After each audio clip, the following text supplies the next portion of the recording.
میں اپنے مہمانوں سے درخواست کروں گا جو یہاں پہ تشریف رکھتے تھے وہ اپنی نشستوں پہ تشریف لے آئیں. ایک شخصیت کو بلانے کے لیے جا رہا ہوں, نوجوان نسل کے نمائندہ ہیں, فکر اقبال کے حوالے سے ان کی بڑی کام ہے, نہ صرف پاکستان میں, پاکستان سے باہر, اور خوبصورت گفتگو کرتے ہیں, موٹیویشنل سپیکر بھی ہیں. تو تشریف لائیں گے آپ کی بھرپور تعلیوں میں طاہر باہو. میں اپنی بات کا آغاز علامہ اقبال کے اس شعر سے کرنا چاہوں گا. نگاہ بلند سخن دل نواز جاں پرسوز یہی ہے رخت سفر میرے کارواں کے لیے. قائد اعظم محمد علی جناح رحمۃ اللہ تعالیٰ علیہ, آپ کیا میں کیا, پوری دنیا کے اندر لوگ ان کو جانتے ہیں اور مانتے ہیں. قائد اعظم رحمۃ اللہ تعالیٰ علیہ کہ کس قدر ان کی ایک اسپرچول کنیکٹیویٹی تھی اور ان کا ایک جو تعلق تھا اللہ اور اس کے رسول کے ساتھ, جو کہ ایک مین بیہائنڈ ریزن تھا کہ جو وہ یہاں پہ واپس آتے ہیں اور پاکستان کی تحریک کی وہ قیادت کرتے ہیں. کہ وہ کہتے ہیں کہ میں لنڈن میں I was in my flat, کہ کمرہ ہلتا ہے اور میں اٹھتا ہوں تو میرا جو بیڈ ہے وہ ہلتا ہے, تو سامنے میں دیکھتا ہوں ایک نورانی شخصیت کھڑی ہوتی ہے, تو وہ انگلش میں پوچھتے ہیں ہو آر یو, اور یہ واقعہ انگلش میں ہی کوٹ کیا گیا. پروفیسر سرور شفقت نے جو یو سی پی کے رہے انہوں نے بھی اس کو کوٹ کیا ایک اخبار کے اندر. وہ لکھتے ہیں کہ قائد اعظم نے جب پوچھا ہو آر یو, آگے سے آنسر ملتا ہے آئی ایم یور پروفٹ محمد. تو قائد اعظم آگے سے کہتے ہیں پیس be upon him my lord. تو آگے سے ایک حکم ملتا ہے قائد اعظم کو. وہ حکم بڑا انٹرسٹنگ ہے کہ جس کے تحت وہ پھر واپس آئے انڈو پاک سب کانٹیننٹ کے اندر, اور پاکستان کی جو فریڈم موومنٹ ہے they have started to lead this movement. حکم یہ تھا کہ Jinnah you are urgently required from the Muslims of Indo Pak subcontinent, you must have to lead the freedom movement. اور یہ جب ان کو آرڈر ملتے ہیں آگے, حضور پاک قائد اعظم کو فرماتے ہیں not worry at all, I am with you, you will be successful, don't worry. تو قائد اعظم کہتے ہیں کہ میری زبان سے کوئی اور بات نکلی ہی نہیں, صرف ایک بات نکلی, یس مائی لارڈ. مولانا شبیر احمد عثمانی بڑا ایک امپورٹنٹ کریکٹر ہے ہسٹری کے اندر. وہ اکثر مخالفت بھی کیا کرتے تھے قائد اعظم کی, لیکن جب ان کا انتقال ہوا جنازہ پڑھانے وہ تشریف لے آئے. ان سے پوچھا گیا آپ تو کسی صحافی نے ہی سوال کیا, یہاں پہ بیٹھے ہیں جرنلسٹ, صحافی نے سوال کیا, آپ تو بڑی تنقید کرتے تھے اور اب آپ ان کا جنازہ پڑھانے آ گئے ہیں دھاڑی مونڈے ہوئے شخص کا اس طرح سے, اب وہ آگے سے جواب کیا دے رہے ہیں. مولانا شبیر احمد عثمانی صاحب یہ کہتے ہیں کہ مجھے آقا علیہ الصلوۃ والسلام کی زیارت کا شرف نصیب ہوا ریسنٹلی, اور میں نے کیا دیکھا کہ آپ سرکار کا جو دست شفقت ہے وہ محمد علی جناح کے کندھے کے اوپر ہے, اور آپ فرما رہے ہیں کہ یہ محمد علی جناح ہمارا سپاہی ہے. سو یہ معاملہ پیش آتا ہے, تو وہ سب سے پہلے وہاں پہ تشریف لے کے جاتے ہیں اور جنازہ قائد اعظم کا پڑھاتے ہیں. بہت ساری باتیں ہو چکی ہیں جناب محترم حضرت قائد اعظم محمد علی جناح صاحب کے بارے میں, پاکستان کے بارے میں اور اقلیتوں کے بارے میں. قائد اعظم محمد علی جناح ہمارے لیے ایک ایسی وسال ان کے اندر چیزیں تھیں اور ان کی باتیں جو ہیں, جہاں ان کی شخصیات میں بہت ساری ان کی خصوصیات تھی, وہاں ان کی شخصیت کا ایک اہم ترین جز ان کا بین المذاہب ہم آہنگی پہ یقین رکھنا بھی تھا. میں یہاں پر بے جا یہ بات کہنا چاہتا ہوں, اور میں شکر گزار ہوں اپنے ان مسیحی رہنماؤں کا, مرحوم رہنماؤں کا, جن میں ایس پی بہادر سنگھا صاحب, جوشو افضل الدین صاحب, جسٹس اے آر کرنیلیس صاحب, کہ جنہوں نے قائد اعظم محمد علی جناح کا ساتھ دیا اور پاکستان بنایا, اور اس پاکستان میں آج اقلیتیں ایک آزاد زندگی جی رہی ہیں اور مذہبی آزادی کو انجوائے کر رہی ہیں. اور یہ سارے کا سارا جو ہے وہ صلہ ان سوچ کو وہ جاتا ہے جو کہ انہوں نے قائد اعظم محمد علی جناح صاحب کے ساتھ مل کر یہ بنائی. 25 دسمبر وہ دن تھا کہ کتنی ماؤں کے ہونٹوں سے اٹھتا دھواں, جب دیا بن گیا خود ہی روشنی اکٹھی ہوئی اور ایک دیا بن گیا, کو بکو روشنی پھیلتی ہی گئی بے ثمر جس قدر تھے شجر، سب کے سب باسمر ہو گئے۔ اور 25 دسمبر وہ دن تھا کہ جب حضرت قائد اعظم محمد علی جناح نے آنکھ کھولی اور عظیم انسان روز بروز پیدا نہیں ہوتے، مادر گیتی ان کو روز بروز جنم نہیں دیتی، زندگی دیر و حرم کا طواف کرتی ہے، انسانیت پلکیں بچھائے ان کی راہ تکتی ہے، تب کہیں جا کر کوئی ایسا شخص وجود میں آتا ہے جو نہ صرف عظمت کے معیار پر پورا اترتا ہے بلکہ خود اس کو دیکھ کر عظمت کا معیار مقرر کیا جاتا ہے۔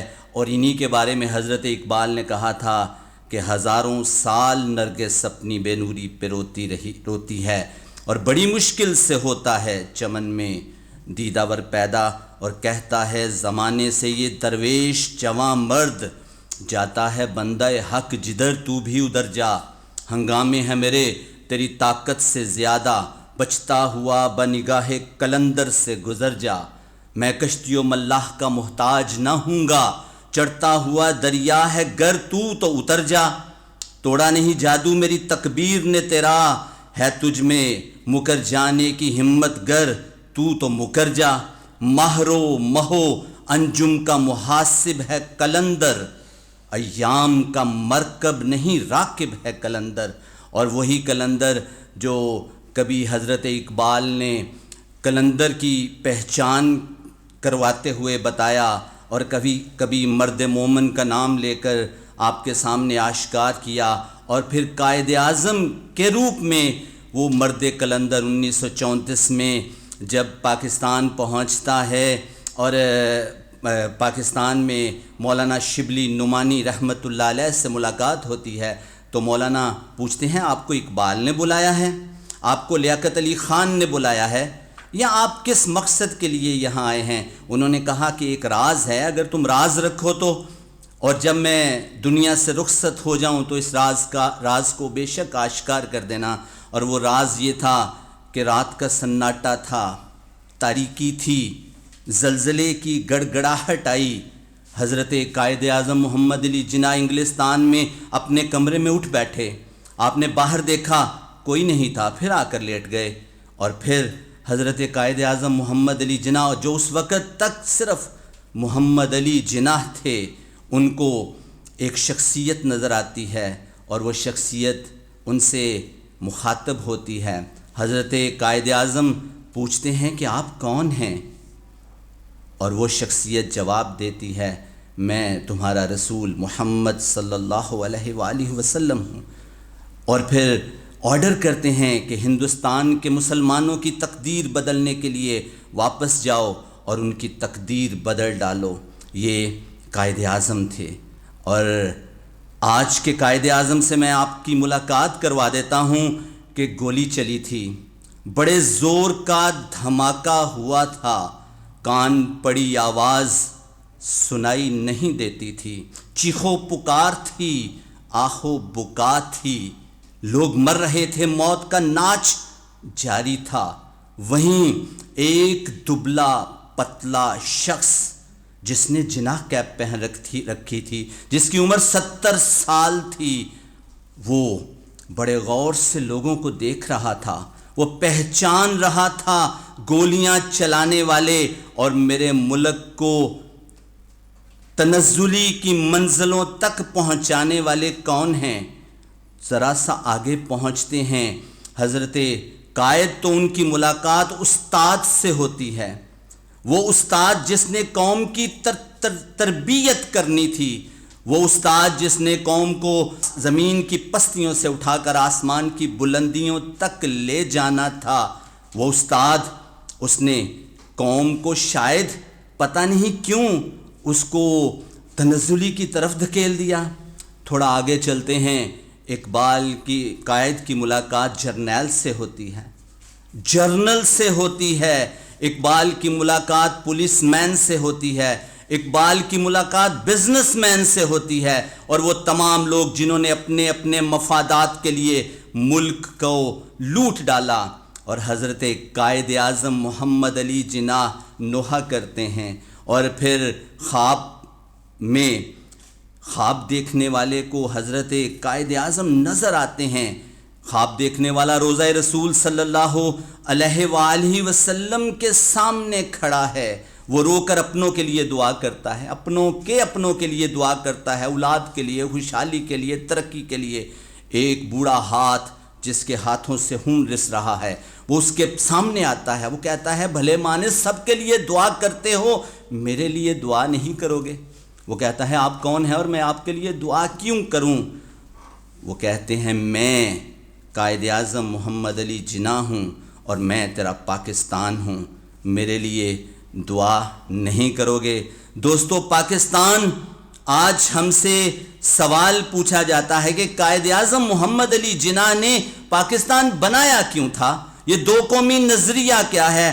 ڈفرینٹ تھاٹ پرووکنگ انسٹیٹیوشنز میں ڈفرینٹ سکولز آف تھاٹ کے لوگ پاکستان کا مطلب کیا، لا الہ الا اللہ کے نعرے کو پسے پشت ڈال کر آج کی ترقی کی بات کرتے ہیں اور کہتے ہیں ہمارا مذہب سے تعلق کیا ہے۔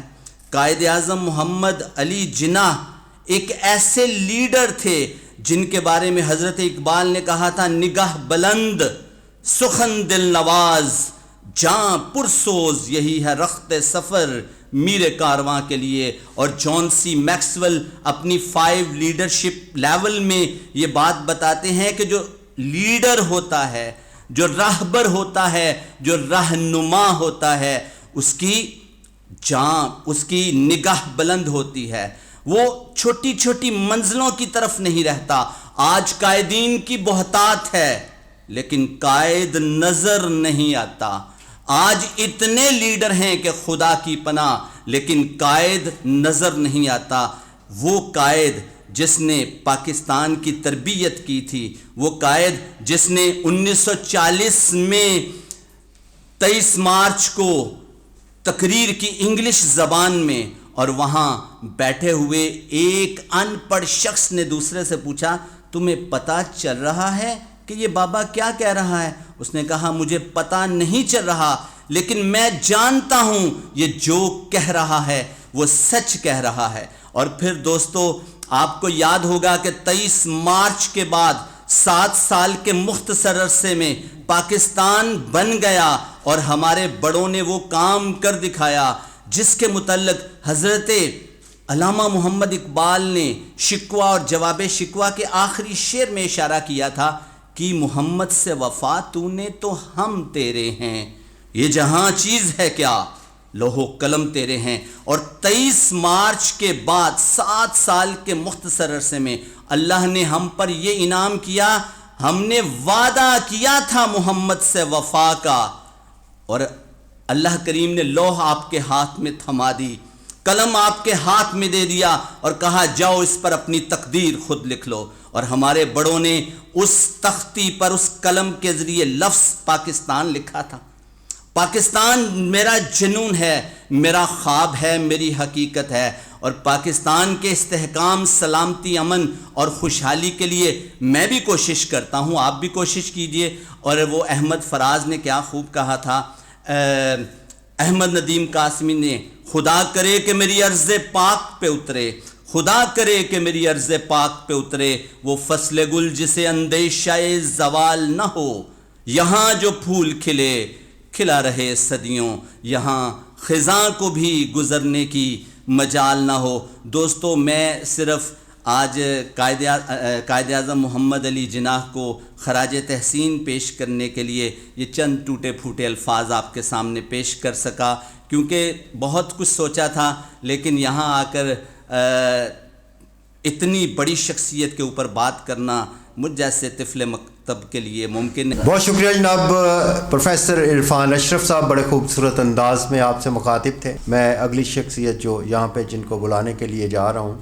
آپ ہیں ماہر تعلیم ہیں، گوجرانوالہ میں تعلیم کے حوالے سے ان کا بڑا نام ہے، تشریف لائیں گے جناب ڈاکٹر فاروق بھٹی صاحب۔ بسم اللہ الرحمن الرحیم۔ میں سب سے پہلے مبارکباد پیش کرتا ہوں اس ہاسپٹل کی انتظامیہ کو۔ یہ بڑی انٹلیکچل تھنکنگ کے مالک ہوتے ہیں جو ایسی محفلیں سجاتے ہیں، جو اپنے قائد کو یاد رکھتے ہیں۔ تو میں سمجھتا ہوں آج کا جو پروگرام ہے جو مجھے سمجھ آئی ہے کہ یہ معاشرے میں امن کیسے پھیلایا جائے، قائد کا بھی یہی فرمان تھا، قائد اعظم،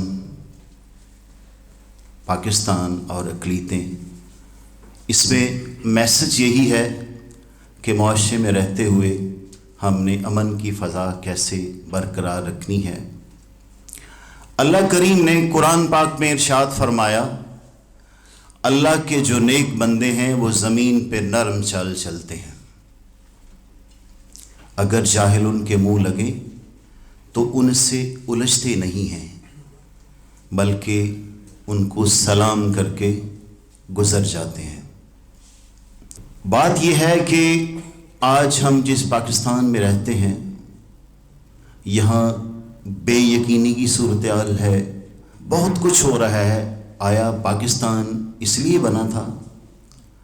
آپ یقین کریں کہ اگر ہم اسلام کی ہسٹری کو دیکھیں تو نبی پاک صلی اللہ علیہ وسلم نے پوری زندگی اسلام کی ابیاری کی۔ مجھے کہیں بتا دیں کہ آپ نے کوئی سخت لفظ استعمال کیا ہو، اور صرف اسلام ہمارے تک پہنچا ہے اخلاق کے ذریعے، اور آپ کی پوری زندگی اخلاق کا نمونہ تھی۔ آپ نے کبھی بھی کسی غیر مسلم کو بھی ایسے الفاظ سے نہیں پکارا کہ جس میں کوئی نفرت کا پہلو ہو، کوئی ایسی بات ہو جس سے یہ عیاں ہو کہ یہاں ان کی کوئی وجود نہیں ہے۔ حضرت ابراہیم علیہ السلام کا واقعہ ہے، بڑے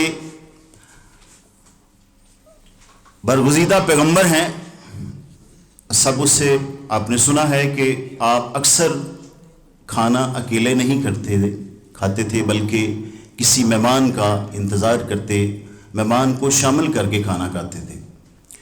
تو جب ایک شخص کو بلایا، اس کو کہا کہ آؤ میرے ساتھ کھانا کھاؤ، تو وہ کھانا شروع کرنے کا آپ نے فرمایا پہلے بسم اللہ الرحمن الرحیم پڑھو۔ اس نے کہا میں تو بسم اللہ الرحمن الرحیم نہیں پڑھتا۔ تو آپ نے کہا پھر تم کھانا بھی نہیں کھا سکتے، پہلے بسم اللہ الرحمن الرحیم پڑھو تو پھر میں کھانا کھاؤ گے۔ وہ شخص اٹھ کے چلا گیا، اور رب ذوالجلال کی طرف سے پیغام آیا، اے ابراہیم، ہم اتنے سال سے اس کو رزق دیتے ہیں اور تمہیں ایک دفعہ اس کو کھلانا پڑا تو تم نے اس کو دھتکار دیا۔ آپ فوراً اٹھے، پہاڑوں پہ گئے، اس کو تلاش کیا اور اس کو کہا تم میرے ساتھ آؤ، کھانا کھاؤ۔ اس نے کہا ایک شرط ہے کہ میں کلمہ نہیں پڑھوں گا۔ تو آپ فرمایا بسم اللہ نہ پڑھنا، آؤ۔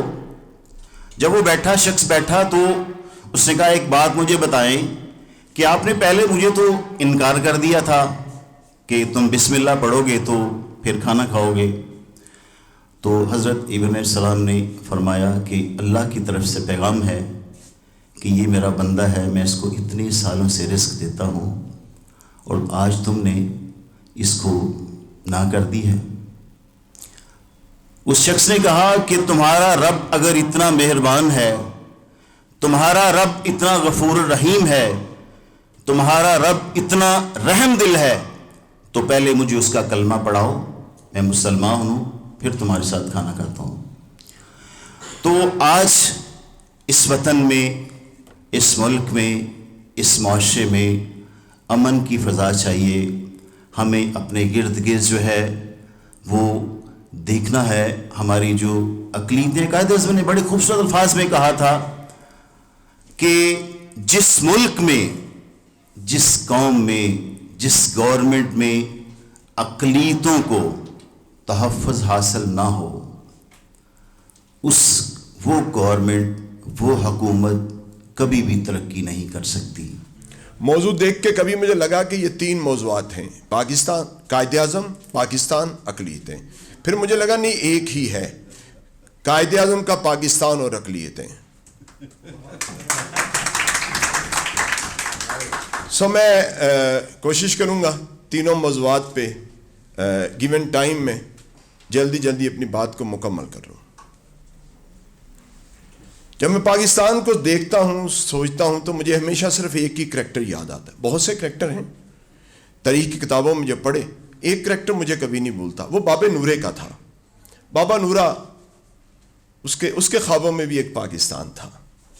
ہجرت کرتا ہے, بارڈر کی طرف آتا ہے, بارڈر ایریا جو ہے وہاں پتھر کینکریاں پڑی ہوئی ہیں, وہاں کسی سے پوچھتا ہے کہ کہاں سے شروع ہوگا پاکستان. بتایا جاتا ہے بابا جی یہ اگلی وٹ جو ہے نا یہ پاکستان کی ہے. بابا نورا اپنا جوتا اتارتا ہے, واپس ہندوستان کی طرف پھینکتا ہے اور کہتا ہے کہ گندا جوتا لے کے پاکستان نہیں جاؤں گا. یہ تھا وہ خواب جس کی تکمیل قائد نے کی. ایک پاک دھرتی جہاں امن ہوگا, محبت ہوگی, جہاں انصاف ہوگا, ریاست ہوگی ماں جیسی. نہیں ملا. باہو صاحب کہہ گئے ٹریجڈی, مجھے لگا شاید انہیں 1970 یاد آ گیا جب قائد کا وہ پاکستان ہم نے اپنی آنکھوں سے دو لخت ہوتے دیکھ لیا. اور قائد نے جو پاکستان دیا تھا, قائد کیسا پاکستان چاہتے تھے.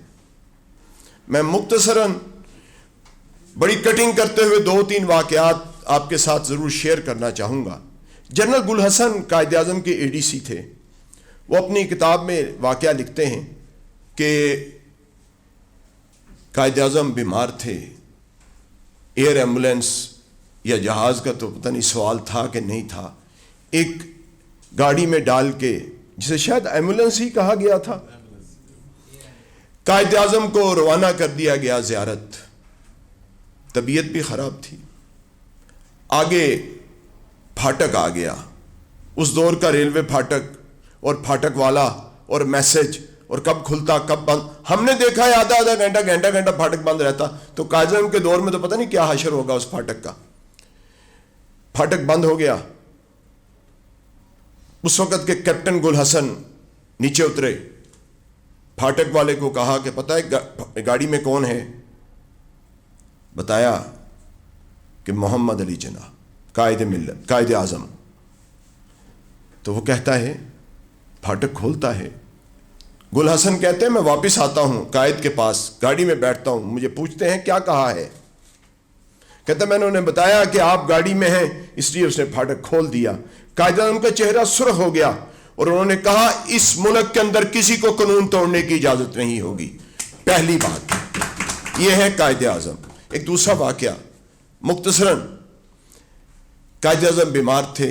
کرنل الہی بخش نے فاطمہ جناح کو کہا, فاطمہ جناح کو پیار سے کہتے تھے فاطی, کہا فاطی کچھ ایسی چیز کا بندوبست کرو کہ جو پسند آئے کھا سکیں.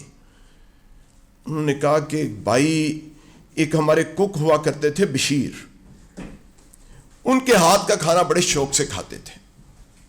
اب بشیر کو کہاں سے ڈھونڈیں.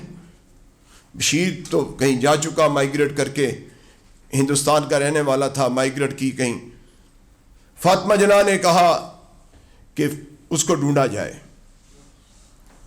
اس وقت کی پنجاب حکومت نے لائل پور سے بشیر کو ڈھونڈ نکالا. بشیر کو ڈھونڈ کے زیارت بھجوا دیا گیا. زیارت گئے, کھانا پکا. قائد نے کھانے کی سمیل دیکھی اور یہ کہا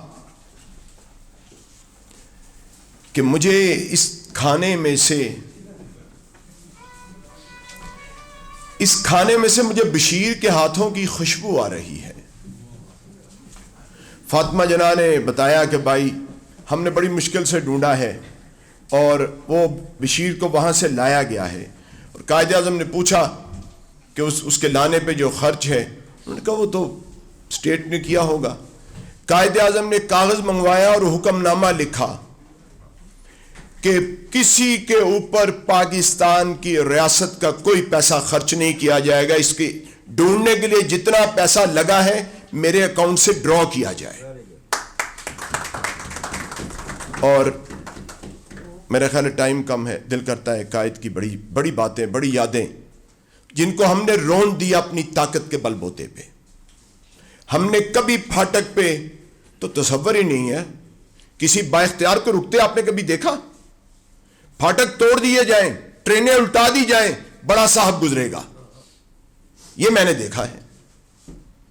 میں نے یہ دیکھا ہے کہ جن کے گھر میں تو اتنا کچھ نہیں پکتا, جب انہیں سرکاری اختیار ملتا ہے تو وہاں پھر پتہ نہیں کہاں کہاں سے جہازوں پہ اور ہیلی کاپٹروں میں کھانے جایا کرتے ہیں.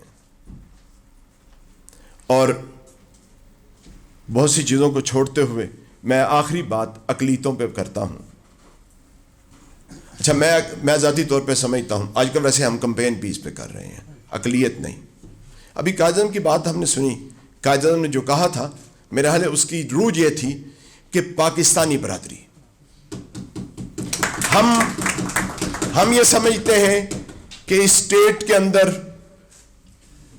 اس ریاست کے اندر ہم اگر زبان بولنے والے مختلف زبانوں والے لوگ ہیں, ہم یہاں مختلف مذاہب کے لوگ ہیں, مذہبی اعتبار سے ہیں, لیکن جب ہم پاکستان کی چار دیواری کے اندر جو سارے موجود ہیں جن کی وفا پاکستان کے ساتھ ہے, تو وہ صرف پاکستانی ہے اور وہ پاکستانی برادری ہے. اور میں تو اپنے ان اقلیتی بھائیوں کو, وہ کرسچن ہوں, وہ مذہبی اعتبار سے وہ پارسی ہوں, وہ ہندو ہوں, وہ سکھ ہوں, جو پاکستان کے اندر رہ رہے ہیں, وہ ہمارے بھائی ہیں, ہماری برادری ہیں, ہم انہیں پاکستانی سمجھتے ہیں. Thank you very much. جناب مزل اقبال رنداوا صاحب, بڑا خوبصورت انداز اور پرتاثیر باتیں ان کی, جی چاہتا تھا کہ سنتے ہی جائیں, لیکن رنداوا صاحب کسی اور محفل میں کسی دن آپ کے ساتھ, یہ بڑی خوبصورت باتیں ہیں, تاریخی باتیں ہیں, اور آپ کا انداز بیاں جس طریقے سے آپ بیان کر رہے ہیں دل پہ اثر کرتی ہیں. آپ نے بڑی خوبصورت باتیں کی, آپ کا بہت شکریہ. تقریب میں تشنگی رہ جائے گی اگر ایک شخصیت کی ہم بات نہ سنیں گے. میری مراد ہے, آپ گوجرانوالہ کا ایک بہت بڑا نام, بہت بڑی شخصیت, ادب کے حوالے سے ان کی بڑی کنٹریبیوشن ہے, اور پھر گوجرانوالہ چیمبر آف کامرس کے حوالے سے جو ادبی خدمات انہوں نے انجام دی, سابق صدر ہیں گوجرانوالہ چیمبر آف کامرس کے. آپ کی بھرپور تالیوں میں تشریف لائیں گے جناب سعید تاج صاحب. ڈاکٹر صاحب, میں ڈاکٹر صاحب کے بعد تو کبھی بولنے کی ہمت ہی نہیں کرتا, پتہ نہیں کیوں. آپ بھی اور ایک وہ راجہ صاحب ہے, وہ بھی ہمیشہ مجھے ڈاکٹر صاحب کے بعد بلاتے. میں کہتا ہوں یار میری گنجائش نہیں رہ گئی تو پھر بلا لیتے. ایک میں ابھی یہاں پہ بیٹھے بیٹھے جو باتیں سنیں, مجھے دو قائد اعظم نظر آئے. ایک قائد اعظم وہ ہے جو بہو کا قائد اعظم ہے, اور ایک قائد اعظم وہ ہے جو مظہر صاحب نے بتایا.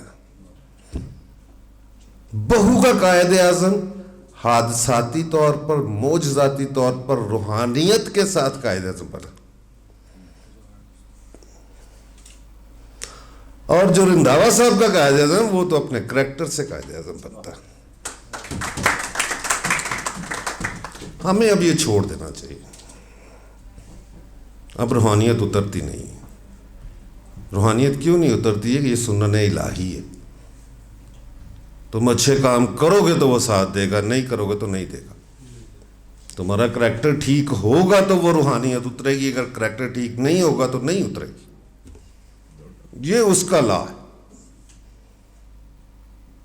اب کریکٹر اگر ایک کرسچن کا ٹھیک ہے, ایک یہودی کا ٹھیک ہے, ایک بت پرست کا ٹھیک ہے, تو اس پہ تو روحانیت اتر سکتی ہے. ایک مسلمان کا اگر کریکٹر ٹھیک نہیں ہے تو ساری روحانیت ہونے کے باوجود اس کے اوپر نہیں اترے گی. ہمیں بتانا ہے اپنے بچوں کو کہ معجزات نہیں ہوتے جب تک آپ معجزہ وصول کرنے کے لیے تیاری نہیں کرتے.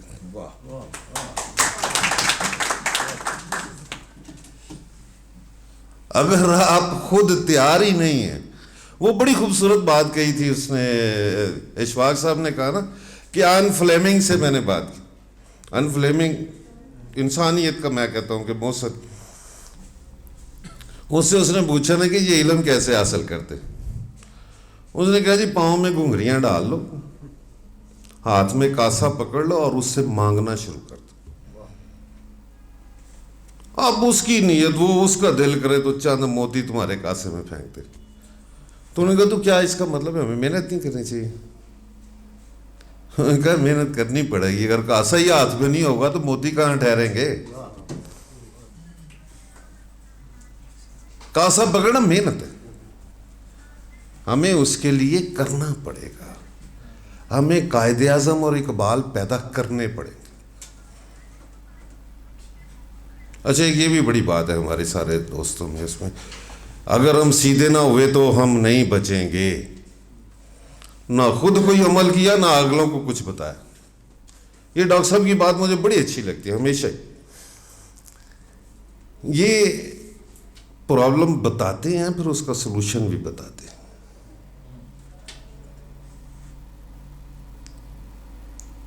میں جب پڑھنے گیا امریکہ اور واپس آیا تو مجھے ایک ہمارے بزرگ تھے، انہوں نے کہا بھائی 2 لفظوں میں مجھے بتاؤ کہ ہمارا اور ان کا فرق کیا ہے۔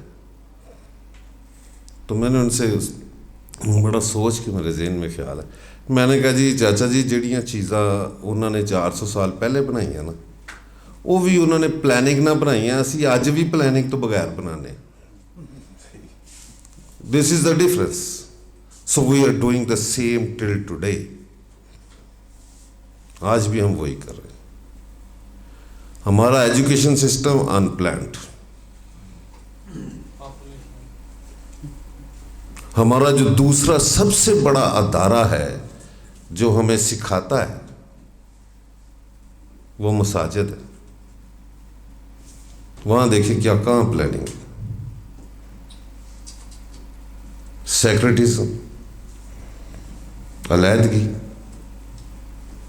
وہ آپ کو کیا سکھاتا ہے کہ جس نے بھی ہم پہ احسان کیا اگر ہم اس کی احسان مندی نہیں مانیں گے، اس کا احسان نہیں اتاریں گے تو ہم اچھے کریکٹر، اچھے لوگ، اچھی امت، اچھی قوم نہیں بن پائیں گے۔ بہت بہت شکریہ، بہت شکریہ۔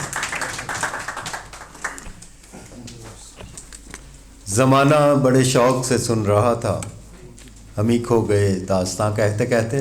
جناب سعید تاج صاحب، یہاں آپ کی میں جو آپ نے کہا جی کہ مجھے ڈاکٹر صاحب کے بعد نہیں آنا چاہیے تھا، ایک چھوٹی سی بات کر کے میں بھی سب سے اجازت چاہوں گا۔ جب کوئی فلم ڈائریکٹر یا رائٹر ایک فلم لکھتے ہیں، اس کی سٹوری ہوتی ہے، اس کو لکھتے ہیں، انٹرول تک اس میں کریکٹر بڑھاتے ہیں، بہت ساری چیزیں بڑھاتے ہیں، اس کے بعد انٹرول کے بعد اس کو وائنڈ اپ کی طرف لے کے جانا ہوتا ہے۔ جو ڈائریکٹر، جو پروڈیوسر اس کو وائنڈ اپ کی طرف لے جا کے کریکٹر کو سمیٹتا نہیں ہے، کہانی کو سمیٹتا نہیں ہے، وہ فلم فلاپ ہو جاتی ہے۔ تو آپ کو ہم نے اسی کام کے لیے رکھا ہوتا ہے، جب آپ کرتے ہیں تو آپ خوبصورت باتیں کرتے ہیں، اس کے اوپر وائنڈ اپ کرتے ہیں۔ میں آپ سب مہمانوں کا تہہ دل سے مشکور ہوں، آپ لوگ تشریف لائے اور انشاءاللہ ایسے خوبصورت سی محفلیں ہم کرتے رہیں گے۔ ہم مشکور ہیں ڈاکٹر سرفراز مغل صاحب کے، جنہوں نے اتنا خوبصورت پلیٹ فارم مہیا کیا اور ہمیں اتنی اچھی اچھی باتیں سننے اور کرنے کا موقع دیا، اور انہوں نے جس خوبصورت ہاسپٹل کا آغاز کیا وہ بھی بڑا خوبصورت ہے۔ آپ سب لوگ تشریف لائے، آپ کی تشریف آوری کا بہت شکریہ، اور آج کی شام یقیناً یادگار ہوگی۔ اپنے میزبان بشارت حسین کو یہیں سے اجازت دیجیے گا۔ اللہ حافظ۔ پاکستان زندہ باد۔